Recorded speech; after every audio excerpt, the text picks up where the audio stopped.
Hello मित्रों, तो आज बहुत ही शर्मनाक घटना यूपी के इटावा से सामने आया है कि गांव में ब्राह्मणों का गांव था, जहां पर यादव कथा करने गए थे।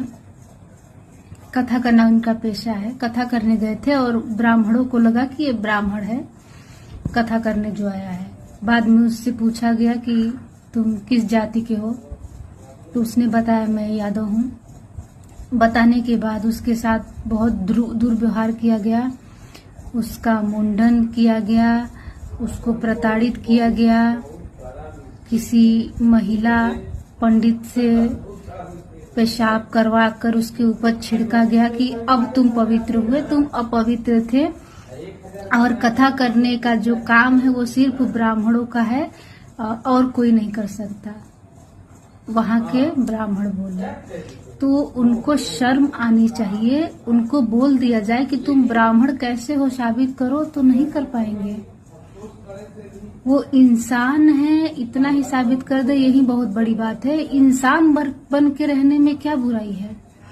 क्यों अलग अलग जाति में बट के इंसान अपने में ही बट जा रहा है और देख रहा है कि कौन नीचा है कौन ऊंचा है। क्या नीचा है क्या ऊंचा है, किसमें आप कैसे ये बता पाएंगे, कैसे साबित कर पाएंगे कि तुम अपवित्र हो मैं पवित्र हूँ?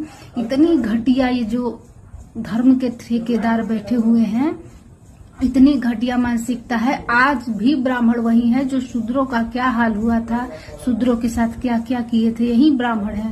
मानसिकता वही है, बदली नहीं है। ब्राह्मण 2-4 शास्त्र पढ़ लेते हैं, उनको लगता है कि अब मैं ही महान हूँ, मैं ही सर्वश्रेष्ठ हूँ, मैं ही महाज्ञानी हूँ। उनको पता नहीं है कि वो आपका ज्ञान 2 कौड़ी का है जो आप शास्त्रों से लिए हैं। जब तक आपका आत्मज्ञान नहीं है, सारा ज्ञान 2 कौड़ी का है। कहीं न कहीं कोई मतलब नहीं उस ज्ञान का। आपका वो धंधा है। आप उसको बोल रहे हैं कथा सुना करके मैं धार्मिक हूँ। आप धार्मिक नहीं है, आप सबसे बड़े अधार्मिक हैं। आप दूसरे को जात पूछ रहे हैं, सबसे बड़े चमहार तो आप निकले। किसी की जात से किसी को आक रहे हैं, किसी की ज्ञान से किसी को नहीं आक रहे हैं। कथा जब वाल्मीकि लिख सकते हैं तो वाल्मीकि बोल क्यों नहीं सकते? गीता का ज्ञान सारा कृष्ण ने दिया है, कोई भी दे सकता है।